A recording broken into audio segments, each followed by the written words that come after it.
Well, I just found out that this is the most wishlist game on Steam. According to an article I read, Manor Lords is hot, baby.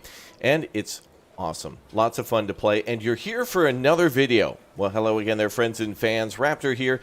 Welcome to a little bit of a city that we were building in one of our previous live streams. By the way, don't forget to subscribe and turn on that notification bell for more of Manor Lords. It's kind of an end game city here, as the demo allows us to essentially build within one region and build all sorts of different buildings, including the homes and smithies, and even kind of like a little fort area up here.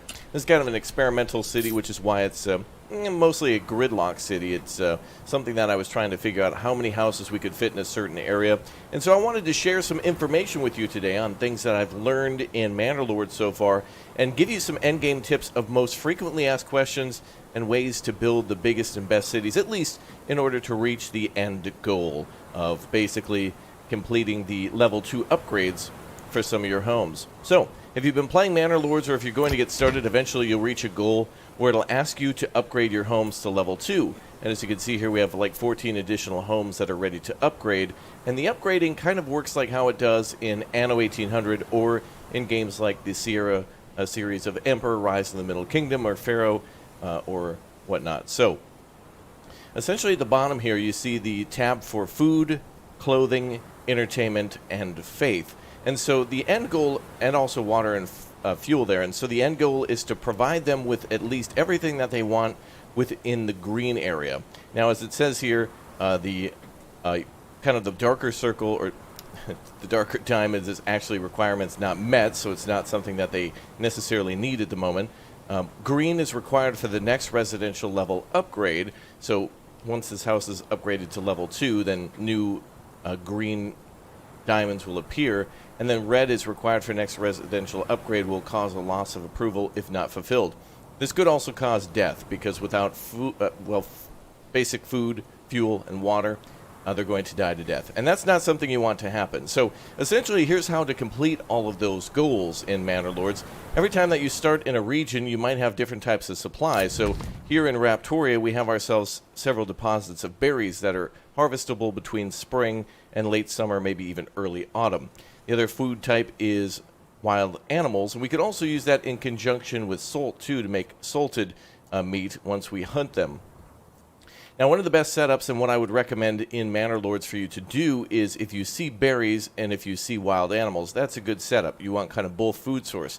But if you just see one or the other, especially just berries, berries seems to be the hardest start, because they're only harvestable within a certain period of the year, pretty much between late spring and late or early autumn. Animals can be hunted year-round, but of course they take a little bit of time to come back. 41 means that there's about 41 deer here, so once you kind of get started with gathering food, you'll eventually have to switch away from these sources. And so switching to farming is probably one of the most challenging episodes of the game. It's kind of like a big challenge. It's the next chapter in expanding your city. And so what I've seen from all of my friends, other creators so far, is that everybody's kind of trying to figure out how to gently switch gears between the natural food source of berries and game to actual farming and vegetable farming, etc. So here's a great way to get your food up, by the way, to make sure everybody has food, and then eventually multiple food types. That's what they're asking for here, by the way, is 2 different types of food. As you can see, this house is upgraded to level 2. We can only upgrade the houses to level 2. So once you've completed upgrading 3 houses to level 2, that's essentially the end of the game, with nothing else that you can do. So keep in mind that you'll not be able to go to other regions, even if you have the influence to do so. As it says, you can claim with influence, but the demo kind of doesn't say that it's restricted, but you can only control one territory. So keep in mind, you won't be able to go to a neighboring city in order to get some of the supplies you might need, like, for example, game. So once you've started to gather some berries and meat, you can also start buying or importing tools through the trader, and then you can start building vegetable gardens in the backyards of these homes. Additionally, you can also build chicken coops, and you can also build goat sheds in the back of these houses. Now, it will cost a little bit of money. Here we have 128 silver, so you can easily, and this is pretty much for free at the moment in the demo, it costs nothing to do aside from the initial build. So if you build multiple chicken coops, they'll produce eggs with no expense for food. Like, for example, they don't need grain. So that's a great way to be able to get eggs and also milk. So with a little bit of cash and a little bit of trading, for example, if you have a mining pit and you're exporting iron ore like I am, and eventually making tools and exporting those as we're doing now, then you can easily build all sorts of different gardens. This is the only way to farm additional food in the back of these homes. So keep in mind that there's only so many things that you can grow at the farm fields, mostly cereals, right? Mostly grains. So if you're trying to grow vegetables, if you want eggs, and if you want milk, you'll have to have goat sheds, chicken coops, and also vegetable gardens, which seem to have carrots and cabbages and such in them. So that'll provide about almost a 1-to-1 food ratio for a while.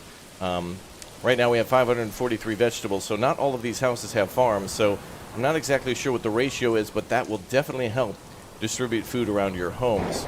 And also, you can upgrade your granary from a level 1 to a level 2. If you click on it, there's a button there, and then you can hire more people to easily get more food to basically sell that at the houses. Pretty good. Or at least to bring it to the market.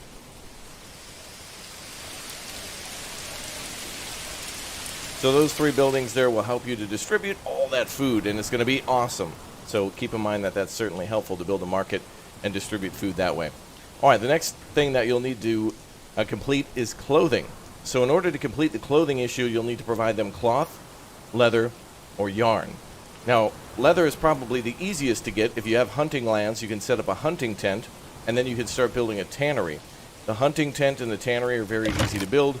The hunting tent will give you pelts. The tannery will convert that to leather, and then leather can be sold to the people in order to make their own clothing. They can make their own clothes at home. Here's your hunting camp. Now, I set up the hunting camp here on the edge to see if we could go and harvest from another region, but it looks like the game won't let you cross borders. So even if you set up a hunting camp on the edge, your people will not go over to where the animals are and hunt them. So just keep that in mind as well. So when it comes to farming, right, we need to farm flax in order to make linen, and we need to have a weaver workshop in order to turn that into fabric.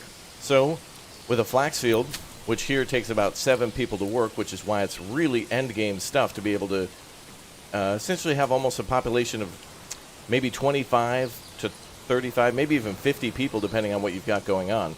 Keep in mind that you'll need quite a bit of people to make quite a lot of flax in order to keep them happy, and keep in mind the crop rotation as well. When it comes to crop rotation in this game, whether you're making barley for beer or whether you're making flax for clothing, you'll want to rotate your crops in between, so that means a field of fallow at least between the second year. It's essentially, this allows for the field to regain its fertility and kind of stave off the ending of over farming it, which means that it won't be very producing it anymore. The yield will disappear. It's not going to make as many flax as it used to. So keep in mind that this in 162 days will make 13 flax, which creates quite a bit of clothing. That's a pretty good thing there to have. You can also check fertility when you go to the building menu. You could check for emmer fertility, which is essentially wheat. Flax, which is for linen. You can see that it's plummeted now since we'll need to have more fertility there. It used to be good, so now we've got to kind of cut off our flax production for a little bit and start doing a little bit more fallow. So make sure you check on this too. And then our barley production, which, yeah, used to be good, but now we got to go for a few more years of buffer crops. Or either A, farm something else completely, or B, because they use different types of nutrition, or just shut it down by having fallow fields, which essentially is like just grass and clover and other things that perhaps animals can come and eat on, but they actually have their own little pens like the sheep here. All right, so once flax is created, remember it'll automatically be shipped to your weaver workshop and then turned into cloth. And then the cloth will be shipped to your people, and it'll be the same with wool too. Wool will turn into yarn and will be shipped to your people too, so long as you have a clothing area up here. Good idea. You don't necessarily need to, but it seems to be like a better way to distribute goods. By having a salesperson there, it seems like things just get distributed easier. I'm not sure exactly if you need to have that, but it might be a good idea to have, because the end game, when it's fully released, might have you do that. So at this point, you should have 2 food groups. Let's say that you're hunting and you're also farming vegetables. You have 2 clothing groups. Let's say that you're hunting, so you're making leather, or that you have linen. But let's say you don't have linen because of fertility, or let's say you don't have leather because you don't have animals to hunt. You're going to have to import sheep then. So in order to import sheep, you're going to have to go over to your livestock trading post. And in order to get money in this game, you're going to want to have a trading post and a livestock trading post. You're going to want to build both of these. The trading post here can function as a sales point for a lot of your excess goods. So things like, for example, that extra leather or pelts or iron ore or clay. You can sell a lot of those raw resources, which I believe they are infinite right now. But eventually I'm sure the developer will make sure that they're finite as they balance a few more things. They'll eventually run out. So you can sell all that stuff here for money. And then you can import sheep here. This is how you can also do it with oxen too. And this is a great way to transport grain. Once you have enough money, 10 silver for each oxen, you can go ahead and import only on the oxen or import only on the sheep.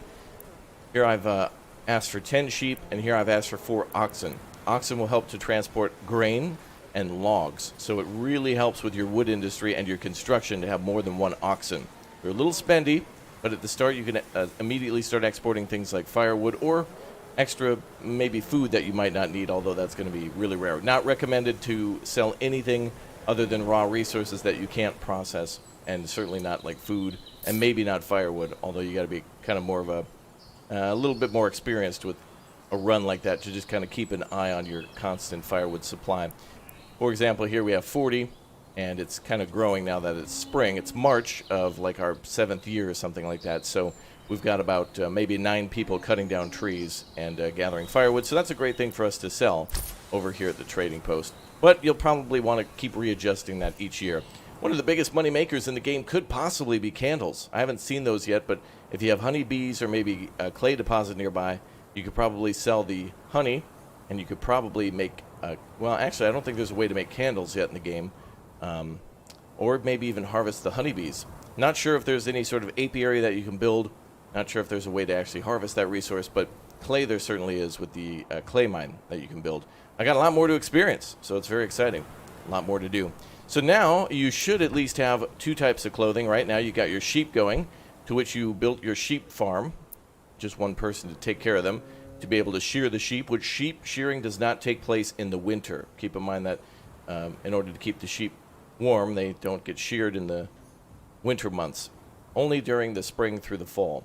So that'll create wool there, and then that'll get picked up by the weaver.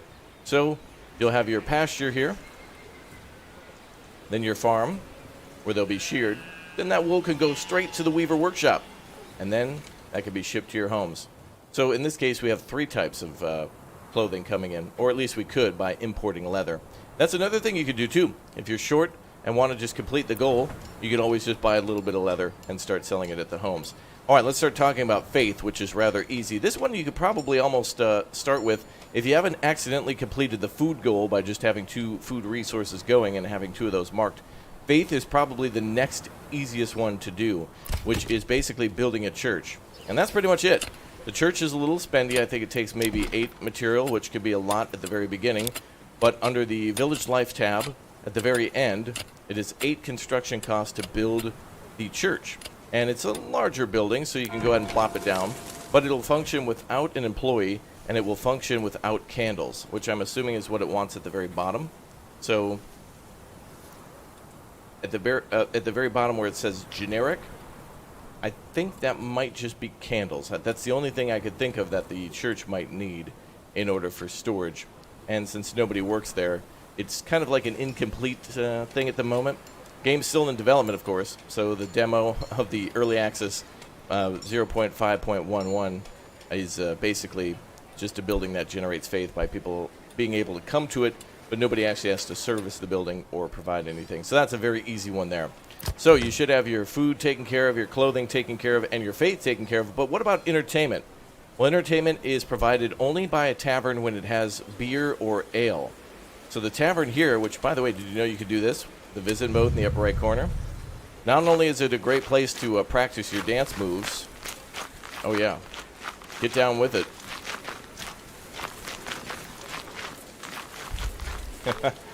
But of course, it's the only place to be able to sell beer and ale.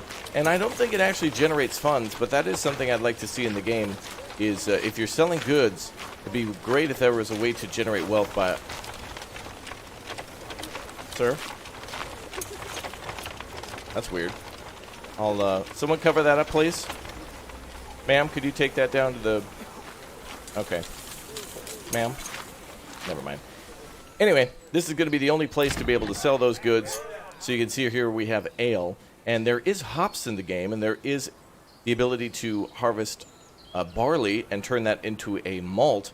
And that's going to be kind of the only way to make that at the moment. Again, a lot of things are workaround-wise. So you can see here up under commodities, I believe, item ID _166 is hops. So I think that'll be something that we can eventually grow and or import. Below the hops, too, there's a barrel. So I think a lot of the production here is a little bit simplified for the time being. But I think eventually we might need a cooper to make barrels. And then we might need to be able to grow or import our own hops for certain types of... there is beer and ale currently, but there could be more drinks in the future. I'd like to see an orchard, for example, to have cider. But anyway, the way to do this currently is to have yourself... kind of a reverse engineer might help. If you build your tavern somewhere near your town, which is a very good idea, you could build your tavern near your town where it can service a lot of people here on the main road, which we can't delete, by the way, the King's Road, the roads that already pre-exist in the game, you'll need to build next to. You can't delete them or adjust them. So we built our tavern here next to the busy road, but also the town. So beer and ale will come from our brewery, which will take malt and turn that into ale. And then how do we make malt? Well, we can build another building known as the malt house. And the malt house here will take those types of grain and roast them.